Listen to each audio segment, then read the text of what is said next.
Hello? Hello, I see there are some people online. Can you hear me? Please write down in the chat, please.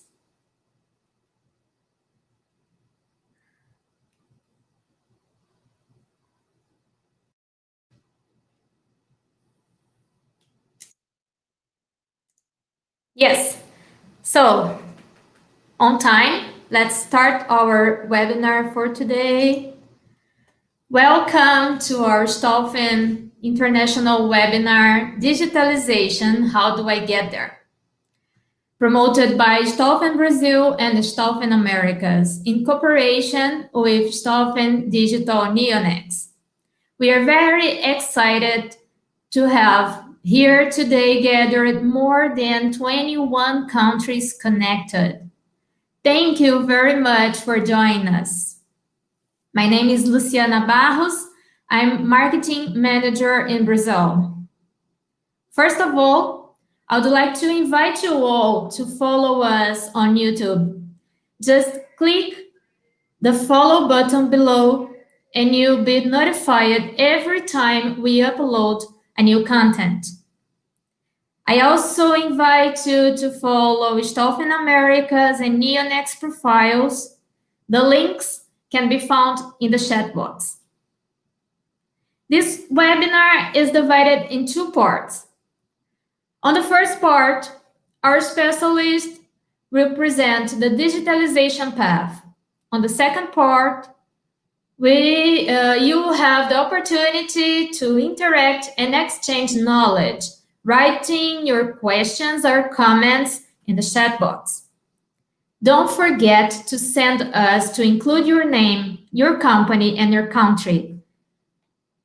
So now, I'm glad to introduce you the moderators of this session. Dario Spinola, Managing Director of STAUFEN.Brasil, and Arturo Medellin, Managing Director of STAUFEN Americas, Mexico. Dario, please, welcome. Thank you, Luciana. Hello, everyone.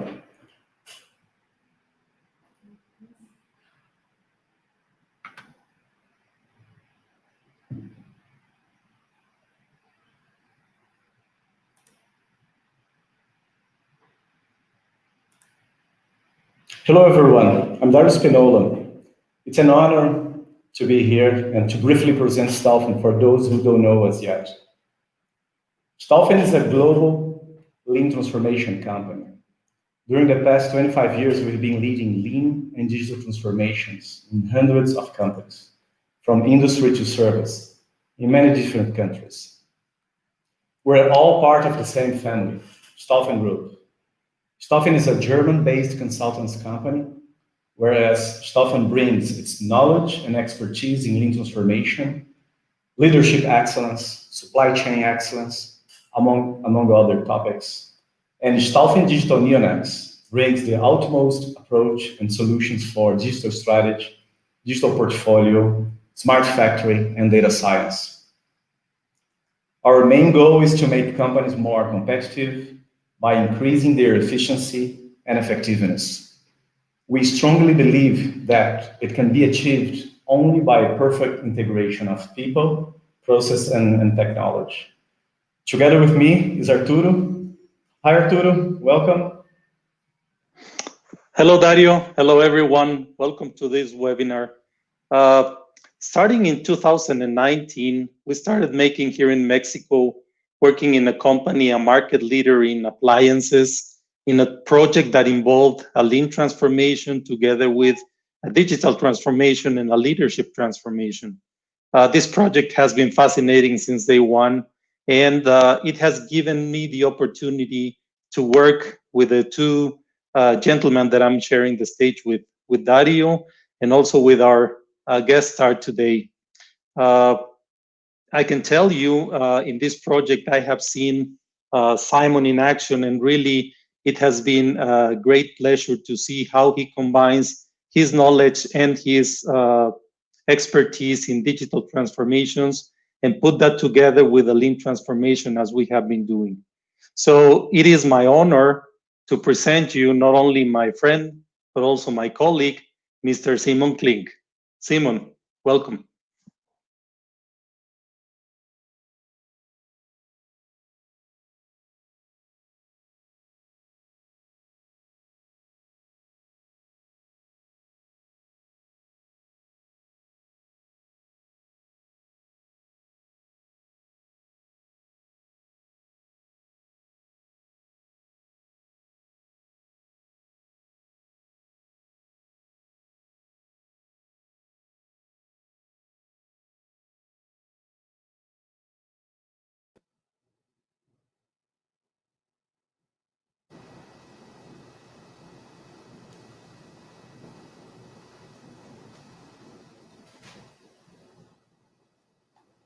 Do you have some problem here, Simon?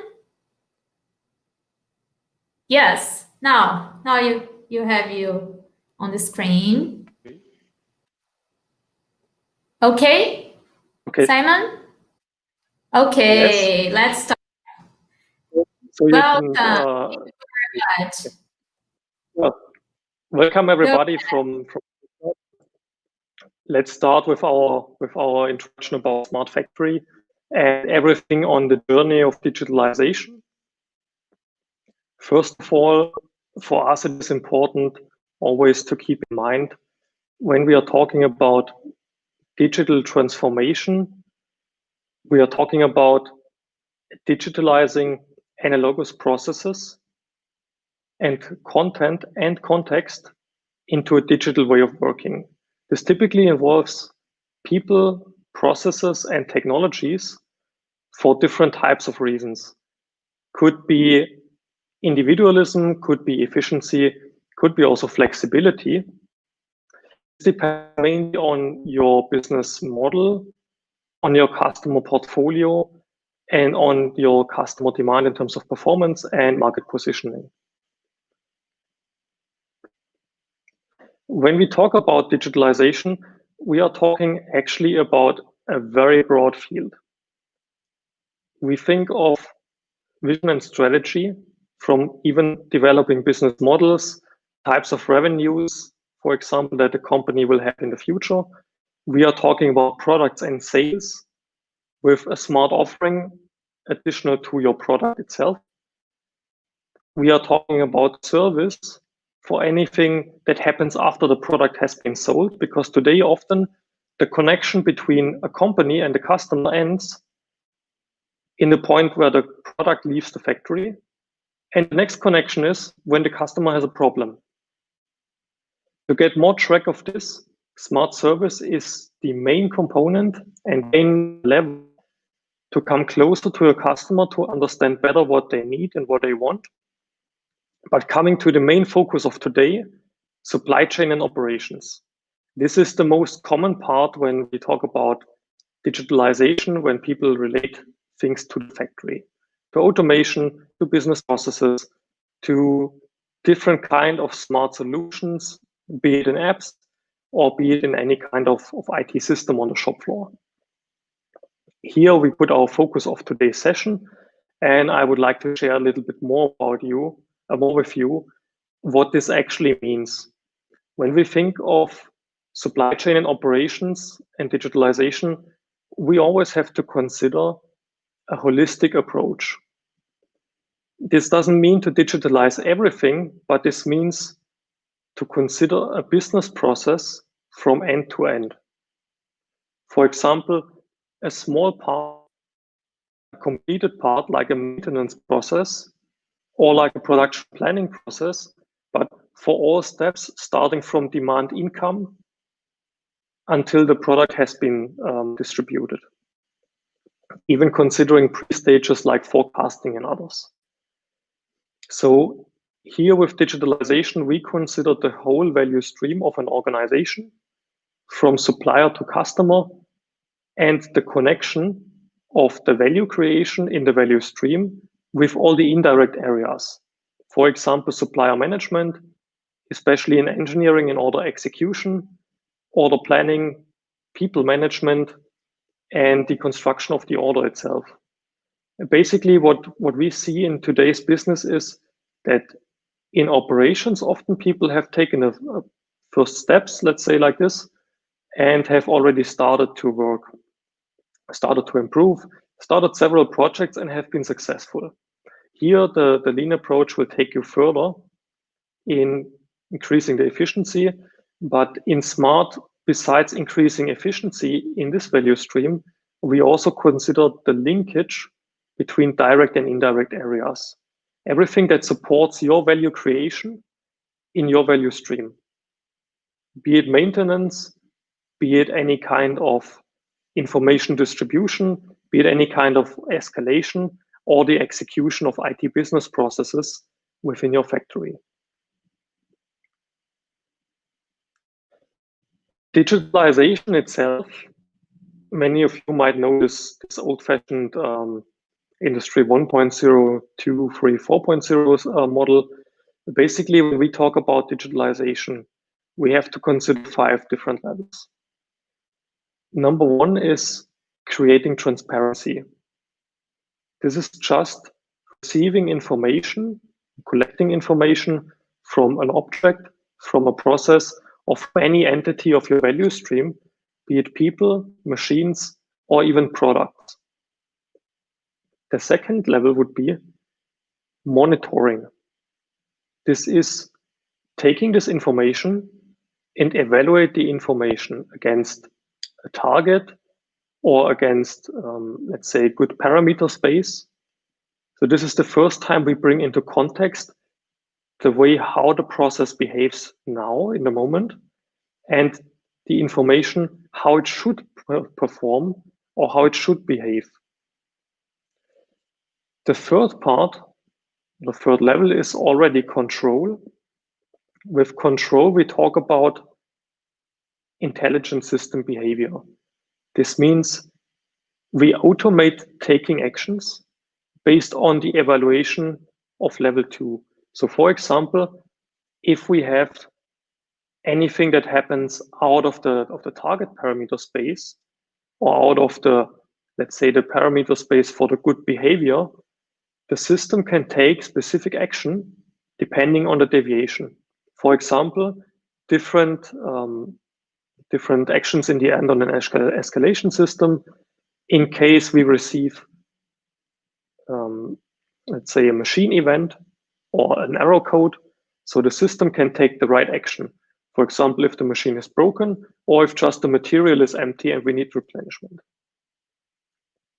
Optimization is already the 4th level, and here we are already quite advanced. Here we are talking about optimizing a system with multiple entities and optimizing multiple individual processes for the total optimal result. This is, for example, in production planning and scheduling, where you optimize not only a single process, but you optimize the whole value stream or the entire factory to be able to optimize your revenue or to satisfy your customer in the most sophisticated way. Another example for this would be the thermostat that you can see on the top. This is a control that is context adaptive. For example, you can control the heating or the air conditioning in your home by the information how far you are away from your home. So when you reach a radius of like 50 kilometers around your place, your air condition will start and you will come back home without doing any action, but the air condition will cool down your apartment. And when you leave, it automatically switches off, for example. So here we bring information and a specific context together and create actions. The 5th level, and this is something where a lot of people are interested and nervous about, where a lot of scientists are working on and promising already for 10 years that this is going to happen. Until now, it has not. This is automation, means autonomous decision taking and autonomous optimization of overall systems. With this, we mean, for example, things that come close or come beyond artificial intelligence, for example. But why is there not a real example for this? Because if we are really, really specific on the meaning of this, we have to say until today there is no example, because a lot of artificial intelligence is already basically kind of pre-programmed. It's kind of classified already. The actions, what should happen in case of a non-compliance, in case of a non-conformance, is kind of given. With real automation, we mean you give the system the freedom to do everything by itself for the most optimal result. This is a cognitive capability that until today only humans can do.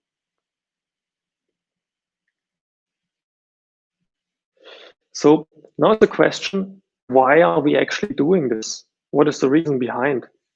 And in the end, everybody wants to have a result from any kind of transformation, be it in leadership, be it in lean, or be it in digitalization.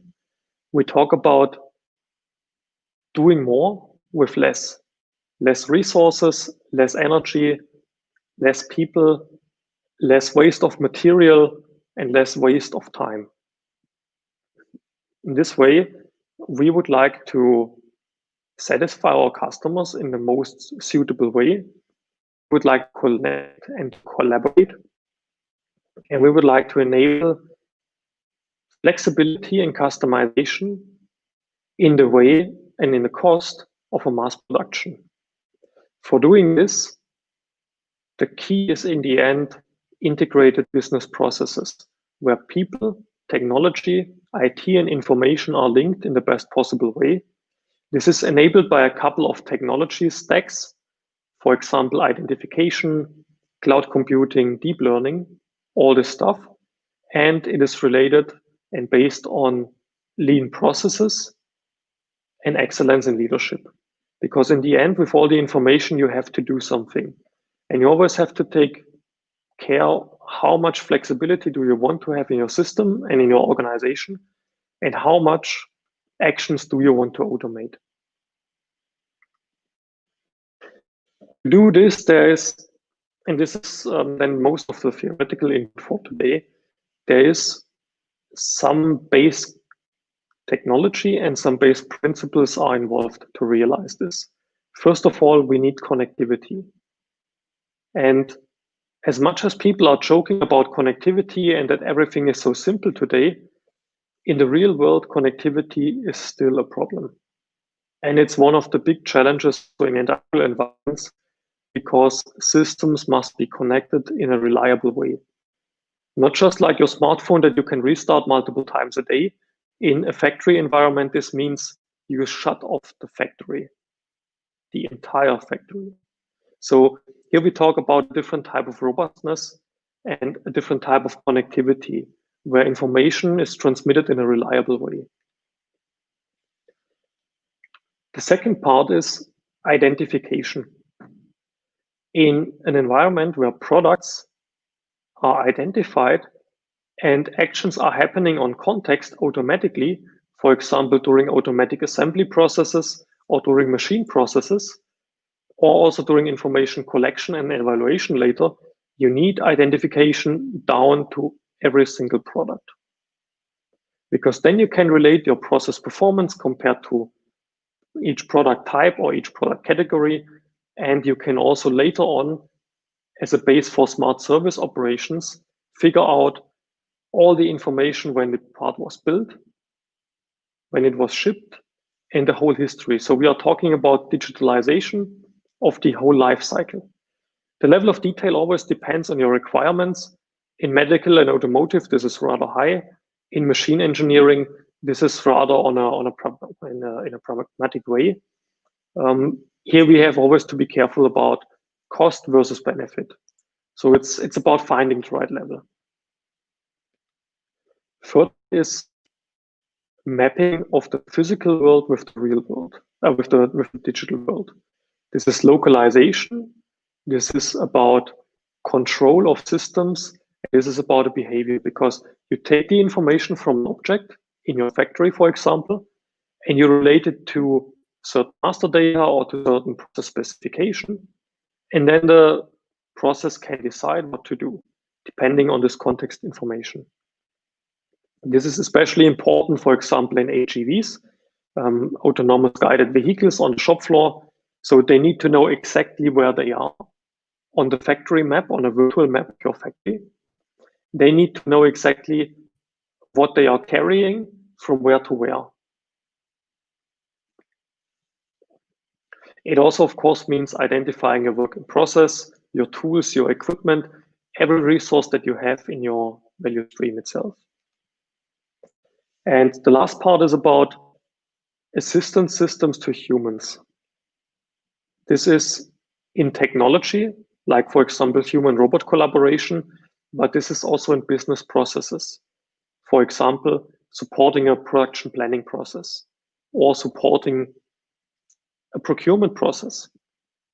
In the end, it's all about supporting the human in what he needs to do, be it in IT systems or be it in specific hardware on the shop floor.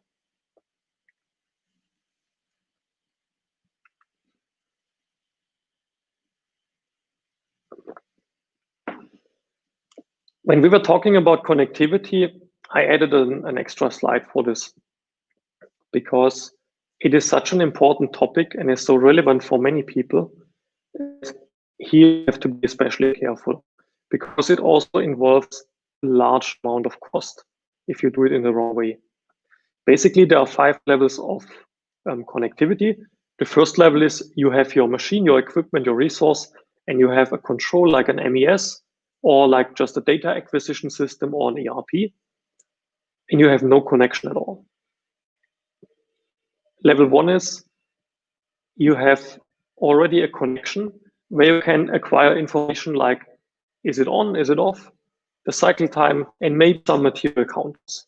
This is the first basic transparency that gives you already a huge level on the behavior of your assets. You cannot in detail tweak out the last 5% of performance from an OEE of 95 to 100, for example, or from 95 to 97. For this, you need more context, but you can get the big levels from lower OEEs to an acceptable level with very simple information and with relatively cheap data acquisition cost. Level 2 is already you get context information. You get messages, you get alerts, you get specific information. For example, the tool is broken. The energy consumption is too high. The material is missing or is empty. A specific type of error that you can identify and where you can react according to the required situation. We will later on see about the use case under an escalation management.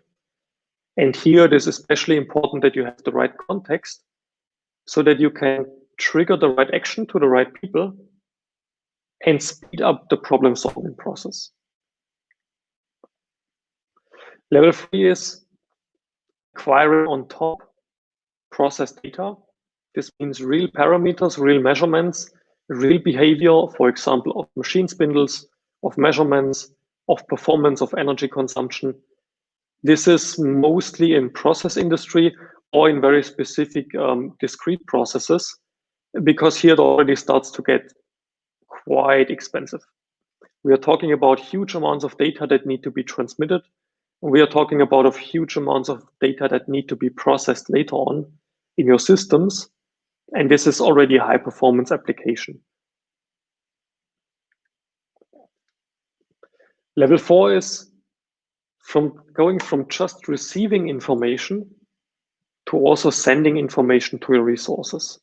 For example, sending the recipes to your machines and sending instructions to your equipment to start production, to stop production, to adjust some parameters, or to just alter the equipment according to increased process performance. And this brings us already to the fifth level. This is everything that we have seen until now with a closed loop and real-time adoption.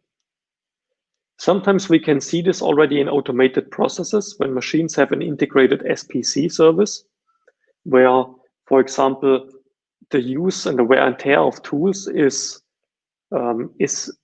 included into the parameterization of the machine, or if some dimensions go out of spec slightly, the machine automatically adjusts. But here we are talking about big data analytics for all kind of information and for all kind of background and context in real time with real-time adaptation to the process. Here it gets already quite expensive.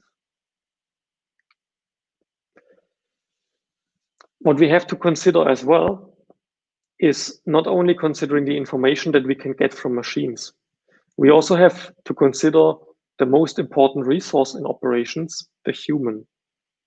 And mostly when it is too expensive to get information from a machine, or it's even technically not possible, the human can give the related context. Because from the human, we have manual data acquisition, be it in a tablet or be it on a paper, but we have acquisition of a certain context. We can give reasons for defects, we can give reasons for missed performance, and we can categorize this and evaluate it.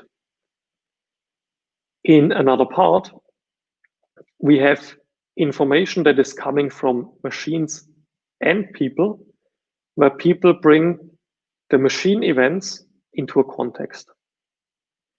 If we combine this, then we have a data-driven and data-supported shop floor management, where the people take information from all different sources, combine it, evaluate it, and take action. So basically, it automates the data acquisition process, and you have the most precise picture of your process that you need to take a decision on the shop floor, in your daily regular communication, in your shop floor management meetings, and in specific further events if to derive a certain countermeasure. What we also have to consider is not only acquiring information about performance, but also if we have a deviation, we can automate, and this is where we are talking about level 3 of digitalization already, we can automate the escalation process. What happens, who is triggered, what needs to be done, where is the problem, how is the problem, and what do I need to fix it. So all this is later on information where we combine in shop floor management the quick iterations, but also the historic perspective on what has been actually the big problem when we do later on analysis. One more important thing is this information does not only go to the direct departments and operations, the same information is also in support departments like maintenance or like purchasing. And those departments then work on the long-term problem solving, on specific problem solving activities, not just the daily routine and the daily regular communication.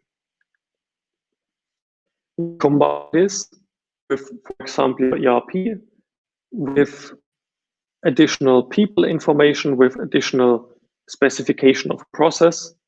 We have already full shop floor transparency that helps you in your daily life. And how does this increase the performance of your organization? Basically, we are talking about 4 different ways. One is digitally supported deviation management, like something has broken, something has happened unexpectedly, like you missed a material, or you have a material problem, or you have a quality problem on your machine and you need help, or you need your Handschuh to go to a specific workstation and to solve this. The other part is daily shop floor management. So this is basically automated data acquisition process. The third part on the bottom left is real-time capacity management. And here we bring into context the line performance or the assembly performance or production performance with specific context. This is especially important if we have products with varying work content, for example, in case of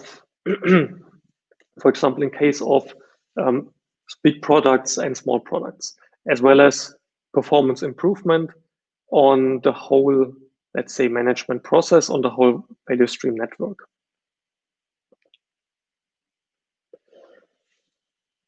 Now, after getting you a couple of principles and the question why, we would like to explain a little bit about some of the projects.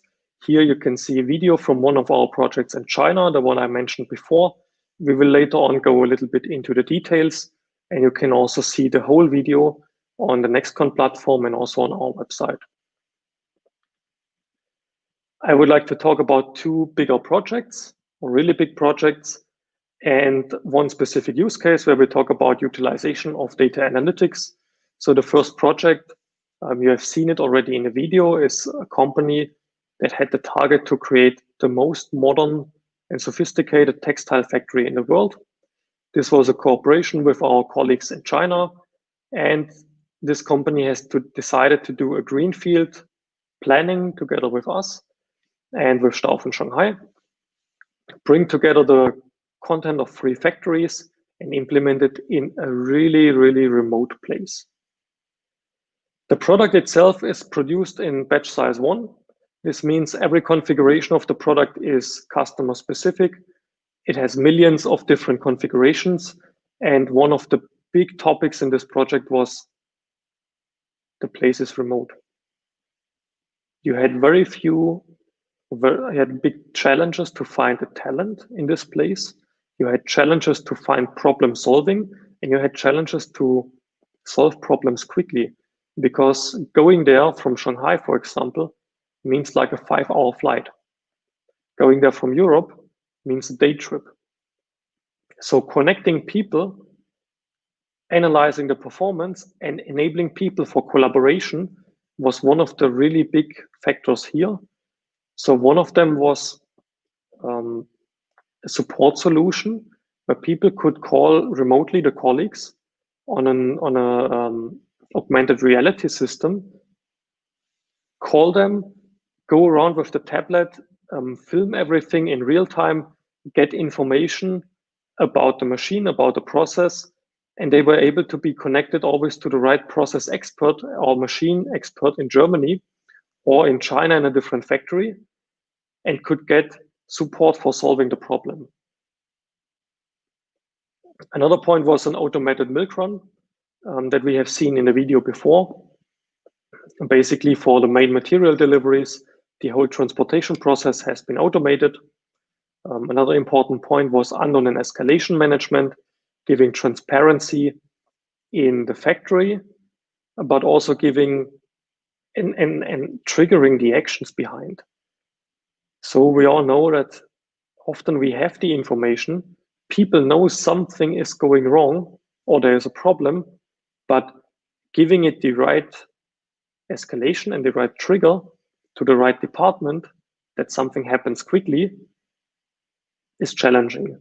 Also, prioritization, for example, of a maintenance department is challenging because they have always something to do. They never get bored. But here we come into the context of prioritization.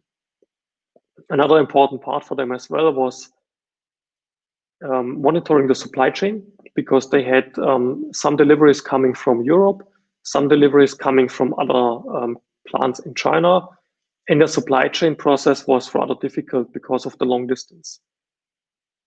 Here we had supply chain tracking, including condition, for example, certain vibrations or humidity, because the products can be damaged if they are forced too much or if they get wet.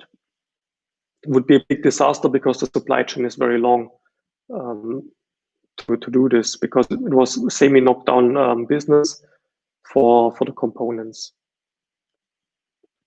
Overall, this project took about 2.5 years, building the factory really from scratch, installing all the processes, including the process planning before, including all the digital solutions, including all the IT infrastructure, because in this case, there was not an MES, there was a microservice architecture and a microservice environment where the company can add step by step all the different digital applications in the way how they need it. A really, really interesting project because it has shown the whole portfolio. The video is a little bit too long for the session today, but you are welcome to look it up on our website. I have posted the link already in the LinkedIn events.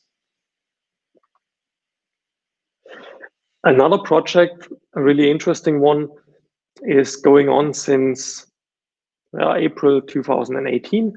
It's a project in Germany. The company has about 16,000 employees and makes about 2 billion euros of turnover. They produce pumps and valves from small water pumps in industrial applications like high-speed trains, like in pump stations, even up to nuclear power plants and water pump stations. So from really small to super, super large, everything customized, everything individual. The biggest challenge for this company was combining in one value stream or in one factory a small series production with totally different requirements compared to a lot size one production where everything is prepared and built in a job shop principle, because the product is so big and you need so much material and so big material around that you can't even bring the whole material at once to the workstation. So it was really interesting to see this contrast of small series production where you apply all the traditional lean principles with Kanban, for example, with material replenishment, with digital support in the workstations, but also coming back to really individual construction where you just have a description of your product, maybe a good drawing, and then a specialized mechanic needs to build it from scratch. Cut the pipes, you have no pre-prepared material, you get the raw material directly to your assembly area. You have to cut it, and here it is especially important to trigger material step by step. One part of this was an MES implementation. This has included the evaluation, the specification of the MES requirements for this company, the whole supplier evaluation process, the whole solution definition process, and the implementation of multiple use cases along the whole value stream. From digital information boards and supplier documentation, this is also something where we come into these indirect areas with supplier information. Because here, a big headache was the interaction between the customer, the producer, and the producer's suppliers. And it cost a lot of indirect efforts and also a lot of failures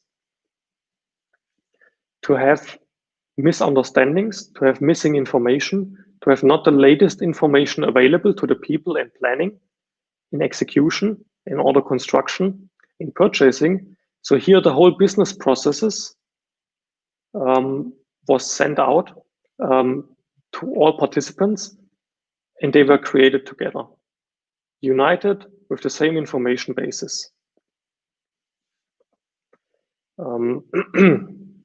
Another interesting aspect here was manufacturing analytics. Because of this high variance spectrum and a seasonality during the year in the terms of demand, in terms of product portfolio, it was very difficult to have an information basis to design production lines or to segment products.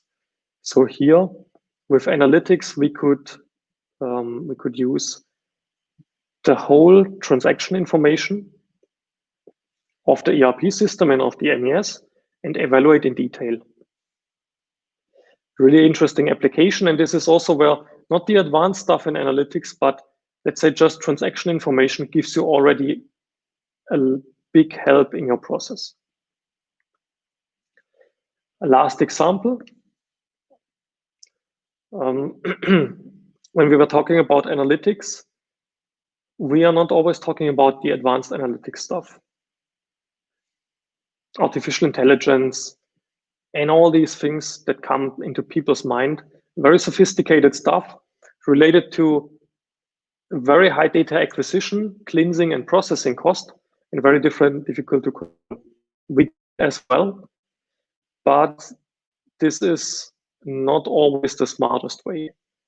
Sometimes we just need transaction information, for example, in your ERP, to reduce your inventory in a significant way, in a very short way as well. So here with data-driven inventory reduction, we take all the information, the booking data from your ERP system, we take all the master data from your ERP system, the material masters, everything that is behind, we combine this and evaluate it and can simulate the behavior of your material inflows, your material outflows, your, let's say, dead stock in your inventories for raw material, work in process, and finished goods, and show you very precisely how much inventory you have too much or you have too few. So we can very specifically tune the service level and the inventory cost to a specific target. A really interesting application that we have already done now multiple times in Germany. One of these companies is in the automotive sector. The other one is also in small and medium-sized companies. Since we are a little bit limited in time, I would like to invite you for more very detailed explanations, videos, and experience sharing of companies who have gone through digital transformation or who have started individual use cases. It's an online platform. It's called Nexcon. You can just go online. You can get a free access for some content. For example, the whole journey of this very big white good industry that my colleague Arturo mentioned in the beginning of the session, but also 30 more best practices all across the world, from China, from Europe, and from America's region. Special gift for you. You will get 50% discount if you go for a premium account, if you register within the next 2 weeks until August the 7th. We will share this information with you, and all participants will also get the information later on. So everybody who signs up, 50% discount. This means in the end, it's 40 euro investment for best practice sharing, conferences and events throughout the whole year. And all these best practices that you see here in the videos and that we could not share today. Let us go straight to the questions. I have seen there are actually multiple of them. First question is, what is the role of lean in digitalization? Why do we even need lean? Can't we just go straight to Industry 4.0 and just skip one step? And this is a very common misunderstanding. People think they can just skip it, but with lean, we are not just thinking about the process and the development of any kind of production system. We are talking about culture, about leadership, about behavior in companies. And this is the base for every kind of improvement. In the end, continuous learning and continuous improvement is one of the really important aspects. So here, lean and digitalization go completely hand in hand. Organization is enabled to work with information, work with facts, take actions, but as well as have this information in a proper way. Another question is, how do we start a digitalization project? How does this go together with lean? Do we have to do lean first and then complete all the lean journey and leadership journey and then digital? Because there are some cases and some applications where you need to build a stable process. For example, defining a value stream design for your whole factory and then supporting it with digital solutions. Also, for example, setting up efficient assembly processes and then supporting the people with information like pick by light or work instructions. On the other hand, we have digital applications that are completely disruptive and that basically skip traditional lean principles. So these can be implemented directly from the beginning. And here's a very, very close interaction between the programs important, because in the end, here we can sometimes solve a problem in a lean way or in a digital way, and we have to evaluate which is the most efficient one, which is the best one, and which suits the customer in the best way. And another point is some digital applications, they're just independent from any kind of operations or lean processes on the shop floor, like anything that goes into indirect areas, like this supplier information portal that I have shown you before with this KSB company. Simon, thank you. A very bright presentation, although short. Thank you very much. But very, very exciting. We have another few questions here. I'd like to address one. Right from the beginning, you mentioned about the 5 levels of digitalization. And the question here, you mentioned about from number 1 to 5, transparency, monitoring, control, optimization, and then eventually automation. Based on your experience, where or which level most of the companies are placed today? Where do they find today in these 5 levels of digitalization? Companies which are in the digital journey. Okay, in this, the answer here is very broad. We have companies that are very data-driven, fact-driven, and that take information and decisions on a data-supported basis.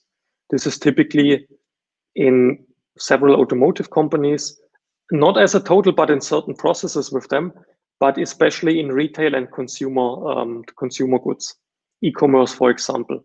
Here, the level 3 and 4 is very common because everything is system supported. You have IT business processes that are happening. In many factories, I have to say that often we do not even have level 1.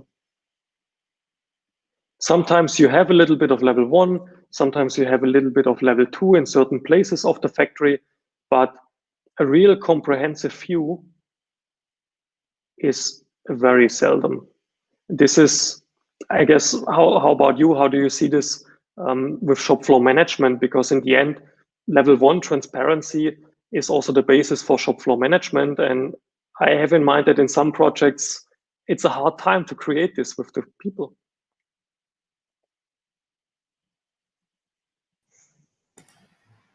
Right, thank you. Arturo, would you like to take it? Simon, one other question. Thank you for your presentation. As usually, it was very brilliant, very clear, and very specific to the topic. So thank you for that. Question that we're getting is, how do you keep the momentum on a digitalization problem and keep it from falling off like many other initiatives companies start, and then all of a sudden they leave behind, and then the new flavor of the month comes up? What would be your answer? The key to this is basically cutting a project into very specific and very small pieces, developing it in an agile way. This is really critical because otherwise you start too many topics, and after starting those, you will find out that the work and the amount of effort behind for data preparation, for any kind of setup of the systems is huge. The transformation of the people is also huge. And if you started too big, you will lose track. You will have more and more things that are just hanging around, and then you lose momentum. So don't start 10 things, start 1 thing, maybe 2, keep it very short and specific, and then get it live. And don't lose it when it goes live. Support it during a stabilization phase until it reaches a real maturity and an adaptation to the organization, and as well combine it with organizational transformation in leadership and lean thinking to have the organization ready and prepared to take the new information and the new solutions that you have. Okay. Also, Thank you, people involvement is very important here. It is. Thank you. Dario. Simon, What are the benefits? What are the value of integrating real-time data and visual touch screen in the shop floor management? Does it go against a lean principle of transparency, and visual management, which are available anytime to anyone? Basically, there is no conflict with those two. In many projects, shop floor management is started in a manual way with the people from the operator level up to the top management to create a commitment behind the figures they put on the walls, behind the process, and to link the people with responsibility. The benefit of, for example, tablets, or can be also other digital solutions, something really cheap, maybe just like buttons or some cheap solution. The benefit is you have a data acquisition process. And this works okay for a certain level of information throughout the company. But in the end, you want to be sure that you have very precise information in the company for everything you do, because you can use the same information basis in a reduced way for your daily shop floor management and for your meetings with very specific information. If we think back about the picture in the slide that I showed before, the daily shop floor routines where the information comes collected from the tablets, but you have the same information in your system, in one place, that helps you with long-term problem solving, with the bigger initiatives.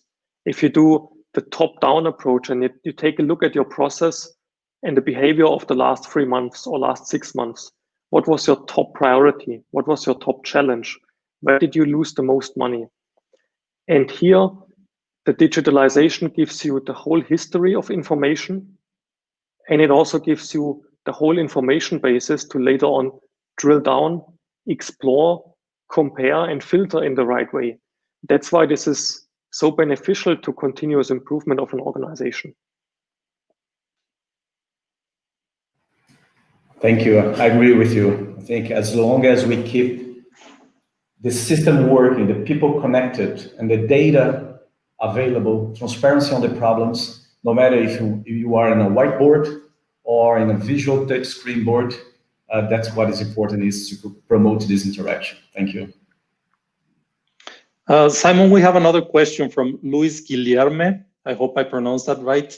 Nowadays, what is more important to improve digital transformation? Is it mindset or is it resources? I think that's a very interesting one. It's really an interesting one. In the end, a transformation itself is everything about mindset. It's about the willingness and the drive to get better every day in what we do. And this is a mindset an organization needs to have. If this mindset is not available, you have no chance to improve at all, neither with lean methods, nor with any kind of IT tools, nor with any kind of digital initiative or any kind of other stuff. So this is the base. Coming from this base, your resources, of course, are important to drive some projects, but these projects will only be, let's say, initiated if you have the mindset behind. So your resources give you the answer on how much can happen in a certain period of time, but the mindset gives you the answer on, does anything happen at all? Thank you, Simon. Very clear. Here one question from a friend, Jerusa. Hi, Jerusa. She's asking, what are the main barriers to digitalization? Cultural, leadership, or investment in technological resource, or other? What would be a better strategy to overcome them? So basically 2 questions, the barriers and what is strategy to overcome them? In the end, the biggest barrier is people's natural resistance to change. This is basically the natural barrier. Of course, investment is involved in digital transformation. Of course, data preparation and such stuff, infrastructure is involved. But this is all side effects. In the end, whenever you want to improve and change, you can this is important also. You need to deeply analyze your problems and then evaluate for every small problem or challenge in your organization and your process. How big is this problem in terms of dollars or euros or pesos? And then you can find the right solution for this. Can be a very pragmatic way with organizational measures, can be a low-cost automation, can be a digitalization solution. In the end, it needs to have a return on invest on whatever you do. So digitalization is never something for we just do it because it's cool. It always needs to have a benefit, because otherwise you will lose the people.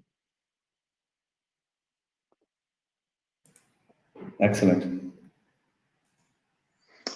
Simon, one more. You already explained the 5 different steps into digitalization, but the question is, if you haven't not even gotten started, what would be the steps you would recommend for somebody that has not even started doing any digitalization and wants to get started now? If somebody wants to get started, it is very important to deeply understand the whole business process, the whole end-to-end value stream that I mentioned in the beginning of the session, and clearly identify what is the priority in the process. Sometimes people get lost on the shop floor and on manufacturing processes, while the big money burner is in order construction and order execution in indirect areas, in engineering, in planning, in procurement, logistics, or something like this. So the best way to start is with a small analysis for the value stream, similar as Arturo, we have done it together in multiple projects now. Go to the company, understand their process, understand their challenges, and then define a tailored initiative. Can be a very small step-by-step approach, or can be a holistic transformation. This is in the end a question about basically about budget. Okay, thank you. Dario. We had a very interesting question related to lean and digital again, which is it's coming from Elio Vinicius. He's asking, if I have resources, but no shop floor management implemented yet, should the company or can the company start directly with digital visual management? Well, basically you can. Nobody prevents you from doing this. But in the end, the most efficient way is if you do both at the same time, because you need to set up some certain digital tools that will take some time and have a lead time to implement if you want to go to digitalization. But you also need to enable your organization, for example, with shop floor management, what to do with this information, how to tackle a challenge, how to improve. What do I do if I see my OEE is 67%? Where to start? Because then you have the same challenge again. You see a very big aggregated information, but you do not really know how to get rid of the problems. In the most efficient way would be you can come to a certain level just with representation if you have a really big problem. But if you want to have an organization that structurally improves step by step, you need to transform it. You need to transform the organization as well. And you need to connect the people with your process. That's why also in many projects, the people start with tracking the information manually, with creating responsibility for a process in the people's mind, in their head, and the way on how to improve. Exactly, especially as we used to say in lean, shop floor management, no matter if you are doing that, if you go directly to digital boards or not, the most important thing is to develop the behaviors. So if we develop the leadership behaviors, we put in place the instruments, of course, with digital instruments, can help you to be faster, reliable with the data, with the information, and quick access to the problems, right? Thank you, Simon. I think I hand it over to Simon to Arturo for a last question. We are about to complete 1 hour, and we want to respect this 1 hour session. Thank you, Simon. Simon, one last question, and I think this comes to your field exactly. Wanya, I hope I pronounced correctly, asking, do you have some strategy to store information in blockchain? Well, in blockchain, it depends a lot on what you want to achieve with it. Basically, there are first approaches, for example, when we think on supply chain tracing and tracking and individual configuration of products in global value stream or global manufacturing networks. For example, one component comes from Mexico, one component comes from the US, something is shipped from Europe, something is coming from China, and each of these components is customized and needs to come together. So there are first approaches of doing this, but basically blockchain is not so much for the storage of information in large scales. It is basically about identification and securing a certain information. Okay, thank you, Simon, and thank you for your presentation. I think we're just right in the hour. Thank you too for the questions. I appreciate a lot, Simon, for taking your time. You are in Germany. I think now it's 5 p.m. for you. Almost ready for a beer, right? Almost. Almost. Thanks a lot. It was a pleasure working with you in Mexico and as well as with Arturo. And great sharing. Arturo, thank you so much as well. And I hope you all enjoy this time for this international webinar. Thank you. Bye-bye.